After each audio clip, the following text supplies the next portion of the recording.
ท้ายเช้ามื้อนี้พามาเลาะตลาดสองข้อนตอนนี้ก็6 โมงกว่าๆแล้วเนาะแต่คนบ่เดินตลาดก็ยังบ่ค่อยคึกคักปานใดเนาะบอกเป็นบ่หรือว่าอากาศมันหนาวเนาะช่วงนี้อากาศมันเริ่มหนาวแล้วเนาะ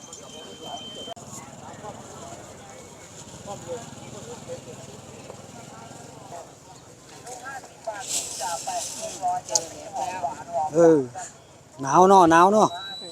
โอ้ยอากาศกำลังเย็นเริ่มเย็นแล้วเสื้อกันยาวแล้วนะคะ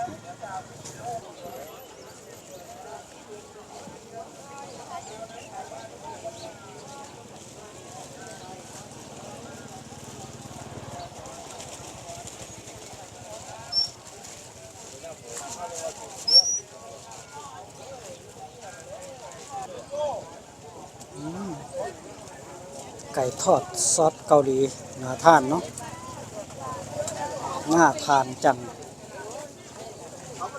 ข้าวเหมาเลยนี่ผักกระเดาเลยมีแล้วเนาะช่วงนี้ผักกดเนาะผักกดหน่อยปลาย่อนผักกดเนาะติดหม้อมันจะได้คือตัวหน่อยติดขวดจิ๊บอ๋อลงจิ๊บเนาะตอนนี้ก็พวงมาลัยขายพวงมาลัยขายกล้วย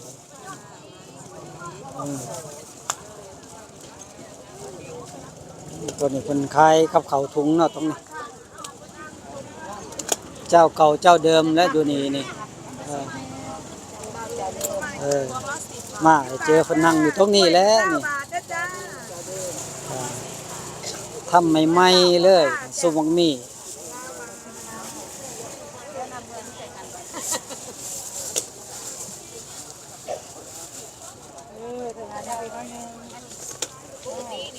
มากนี่ลาบหมูบ่ปลาจ้าเอาหยังอันนี้ซุปนี่ถุงเดียวบอก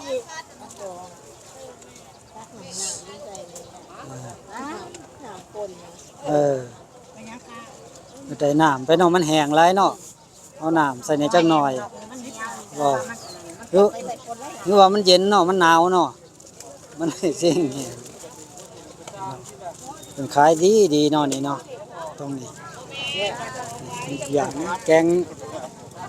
หอมกิเล็กก็มีเนาะใส่หนังหอมกิเล็กใส่หนังช่วยกับเจ้าบาทเด้อนี่ละเจ้า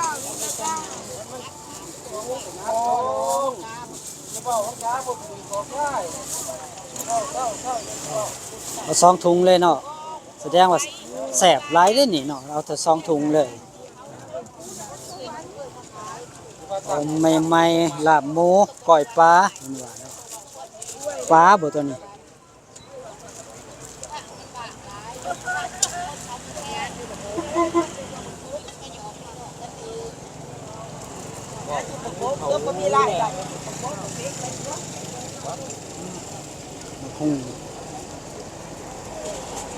มะละกอขายลูกจักบาทมะละกอมาเป็นเข่ง10 บาทลูกละ10 บาทเนาะมาเป็นเข่งเลย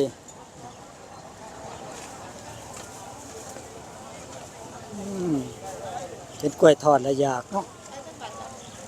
เอากล้วยทอดซื้อยังก่อนนี่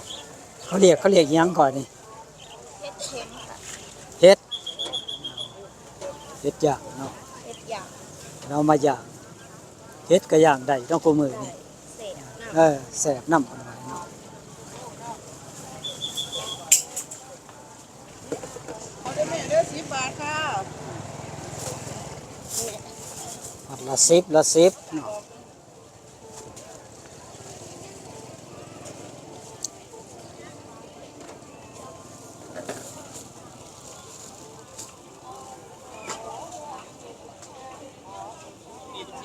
บรรยากาศสายมาจังหน่อยก็สักเริ่มจะคึกคักขึ้นมาแล้วเนาะเพราะว่ามันยังหนาวเนาะช่วงนี้ก็ยังหนาวอยู่มันไก่โค้งก็ยิ่งหนาวเลยนี่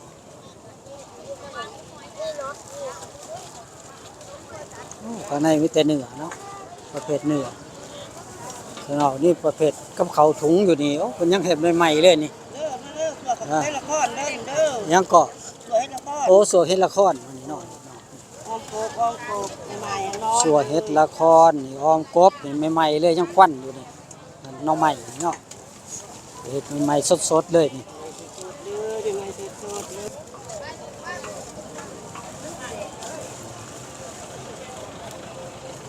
อืม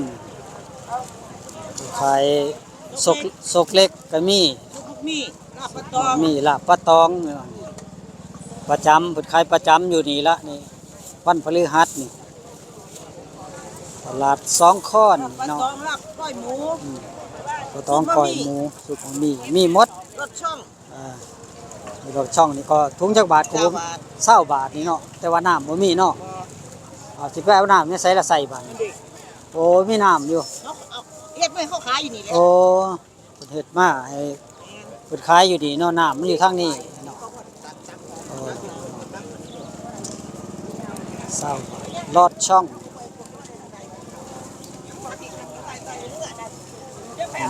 เขากำเด้นี่เขากำนึ่งข้าวกำลอดช่องตะแสะเนาะ ทั้งไปอันนี้พ่อ ข้าวต้มตัดข้าวต้มตัดหน่อยถุงละ20 บาทช่วงนี้ปิดเทอมเนาะเดี๋ยวไปเรียนละน้องเขามาขายซอยร้านสาวบ่นี่อ๋อร้านสาวมาขายซอยปิดเทอมเนาะช่วงนี้เนาะอ๋อช่วงนี้ปิดเทอมเลยมาขายซอยกับร้านสาวเพิ่น10 บาทหน่อยมาเอาหน่อยแถวมัดเดียวมันบอกมัดเดียวสิพอกินบ่ หลายคน โอ้บ่หลายคน 3หน่วยนี่ก็กินบ่เบิดแล้ว โอ้ครับหน่วยก็บ่เบิดแล้วเพิ่นว่ากินเนาะกล้วยตานี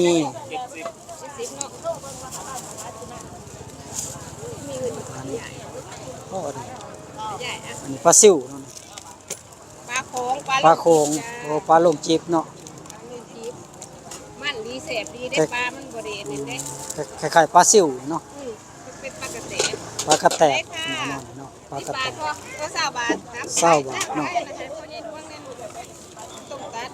ยุงหลายบอกราคาผิด พิษรับทุนหลาย สับสนหลาย กินแล้วก็น่าสวย เออมาสวยเลยเฮ็ดจังกะนี่เนาะ รีบ เออ มา เออมาสายเพิ่นว่าโอ้ผักกะเพรผักหอม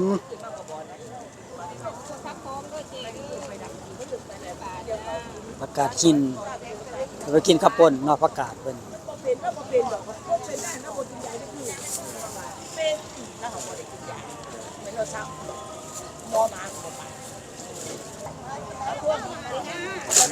เฮ็ดฟ้า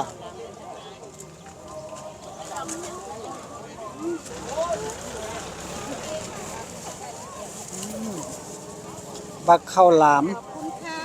ข้าวหลามเจ้าเก่า ข้าวหลามเจ้าเก่าบ่นี่แม่นบ่ข้าวหลามเจ้าเก่าเจ้าเดิมเพิ่นว่าเนาะนี่เนาะข้าวไหม้เอ้ยเนาะ ไม่จ้ะข้าวใหม่ ข้าวไหม้ ข้าวปลาจ้า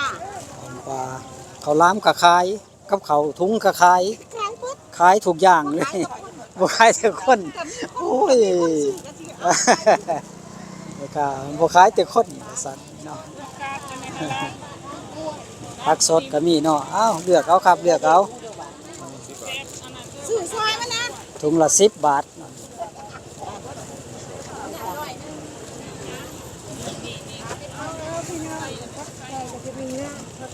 ซับซ่านี่เป็นยังหมอนี่ ผักใส่งามๆนี่เนาะงามๆเลยอืมไปออมใส่ปลาเนาะเจอยังไปคั่นสมผักกาดกันบ่ จ้า โอ้ก็เกือบไปหน่อยแท้ เพิ่นบ่ให้เพิ่นจานซ่า เอา อ่าเชิญเลยครับเชิญเลย น้ำมันเท่าไหร่ เป็นขายดีเนาะ น้ำมันบ่ลดบ่น้ำมันจะว่าเขาว่าปลาจะเอามาซ่าบ่เอา2มัดจ้ะ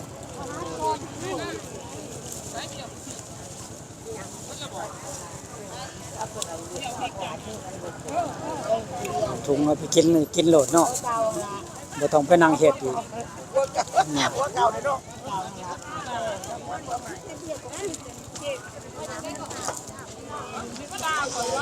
ขายผักสดเนาะตรงนี้เนาะซื้อผักสดไปคั่นสมเพิ่นว่าเนาะเอา โอ้ยพี่น้องเอ้ยเอาอันนี้30แม่ตัวนี้บ่ได้ตัวนี้ก็เอาเลย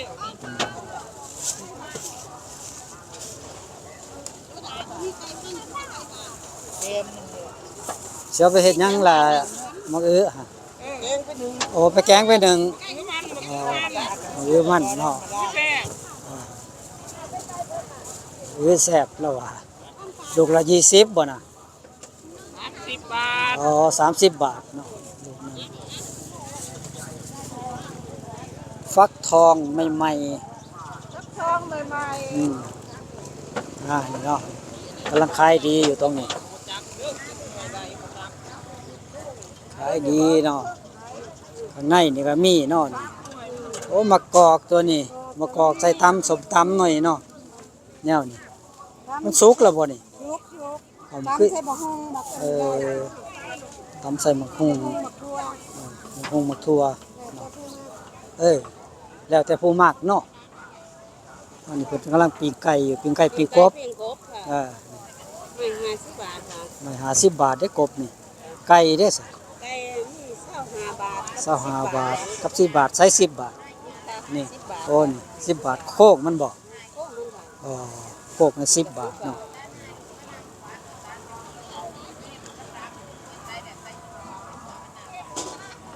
ทางนี้เป็นตลาดประจำเนาะทางนี้นี่ตลอด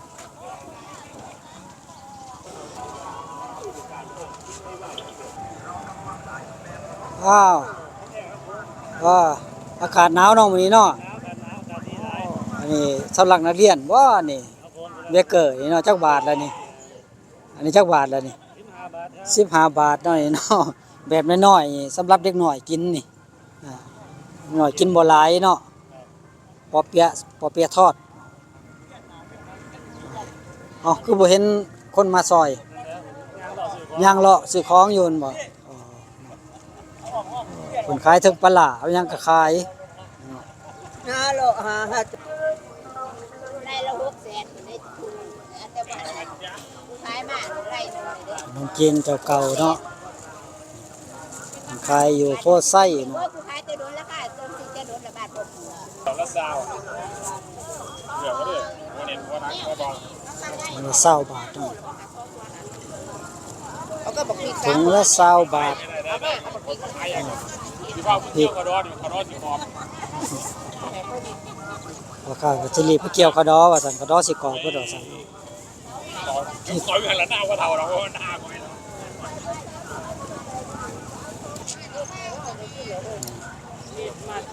ปลาโจกเพิ่นปลาโจกแบบเพิ่นคล้ายๆปลาเอือกเนาะ ถ้าตัวเดียวอะไรพี่ เออ 195 ปลาเอือกปลาแก้วเนาะมันมี นี่อยู่ได้เพื่อนมา ท่านนี่ว่าแล้วฝากขายได้ก็ได้เอา100นึงเนาะ295 บาท กองละ20ผักบัว หอยเด้อจ้าหอยเด้อ หมักนัดน้อย หน่อยครับ หอยจ้าหอยจ้าหอย หมักนัดน้อยกองละ20 บาท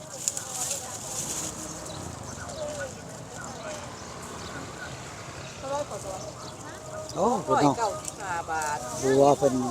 อยู่ในกระสอบอยู่เนาะเป็นกระสอบ อันไหนค่ะอันครบแล้วบ่คะ 100นึง ครบแล้ว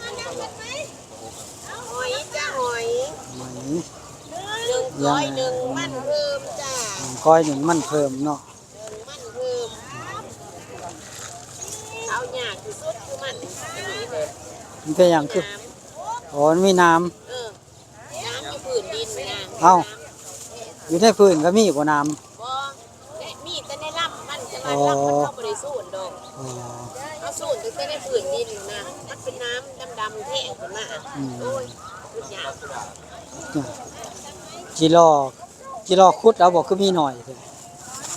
รอพุทธจ้า จิรอคุดถุงจักบาทละจิรอ ต้องละ70จ้า ถุงละ70 50ตัว แม่นจ้า โอ้50ตัวเนาะจิรอถุงละ70 บาทร้อยละ40เนาะ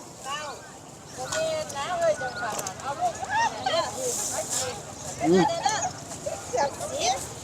เนาะ อันเป็นจ้าปิ้งไก่บ้านมุกไก่บ้าน เออ ก็มุกปิ้งปลาก บปิ้งปลามีหมดเลยเนาะ ไก่บ้าน ได้ไหมเด้อโลนึงจ้าโลนึง กบปิ้งปลาก็มีมุกไก่บ้านเด้อจ้าเด้อ มุกไก่บ้าน ปิ้งปลาปิ้งกบ ปิ้งไก่บ้านไล่มาได้ปิ้งไก่บ้าน ปิ้งไก่บ้าน45 บาท 45 บาทเนาะหมกไก่บ้าน ก็มีได้ไหมแม่เด้อ170 100เด้อจ้า100หนึ่งมันเพิ่ม อืม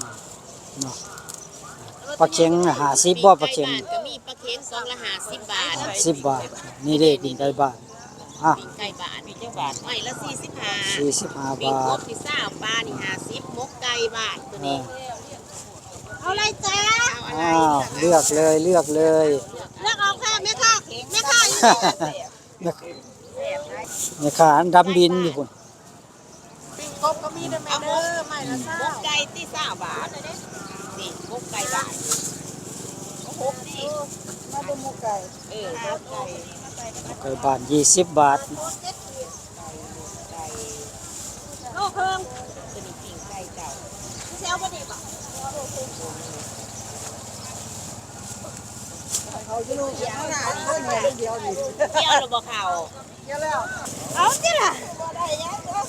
เป็นยิง5 บาทเนาะ สารถไทยเลย เสียเอาไปย่างขายบ่ยังได จ้า โอ้เอาไปย่างขายอีกแล้วโอ้เนาะ โอ้ยงานเงี้ยเจ้าหน่อยเดียวหลายอย่างเติร์กันไป40ไม่น่ะ มาทางพี่มื้อนี้ ฝักแซงเราก็ขายหมดนะคะเมื่อวานค่ะวันนี้เราทำใหม่นะคะ ทำใหม่ อันนี้100 ทำใหม่ๆเลยเนาะแหนม ทางวันต่อวันนะคะ วันต่อวันเนาะแหนมทุงพวง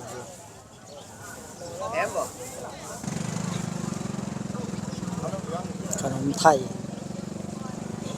ตะแสบขนาดเนาะนี่ยำวุ้นเส้น20ยำทะเล40อ๋อว่ามันงูแบบงูเลยตัวนี้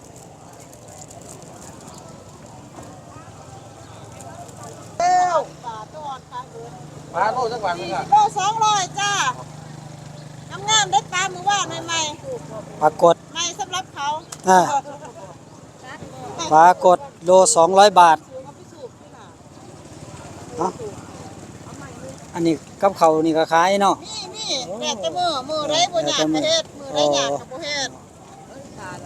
เบิ่งจ้าเบิ่ง เอานี่ แม่นเขาซื้อ กิโลไลฟ์ได้ใส่มือนี่ กิโล125 บาทเอา ร้อย 5 บาท 125 บาท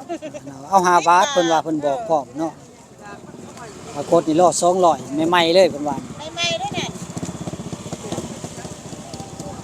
ไปหอยไปซื้อกินน้ำ ขนาดเลี้ยงอะนะ มือได้ก็บ่ได้เฮ็ดก็ซื้อ เฮ็ดบดบ่นี่ เฮ็ดกบไข่เป็ดกบหน้ากบเปียกได้ เฮ็ดบด 50 เอาไปสุก ข เนาะ อบคุณค่ะ สุบแล้วก็มาขายให้แม่ค้านี่ แม่น แม่ค้าสิได้ซื้อกินขี้คร้านเฮ็ด ซื้อคือกัน คือเก่า อ้าวหาอยู่ยังสอง อ้าว คน อ้าว จะมาเอากระดาษอันนี้ฝากอีกเลย โอ้มากเลยเนาะ ตื่นกันบ่เอาค่ะ จิรอเอาจิรอมาเนาะบักหลายเลย รอน้ำ เราก็หลายดอก อ่ะเดี๋ยวมาเบิ่งปลาโขงเนาะบัดนี้ที่ยังบ่ได้เบิ่งเพิ่นยังบ่ได้ลงแหละเนาะจิรอกำลังมาเนาะหลายกำลังนับร้อยละ120บาท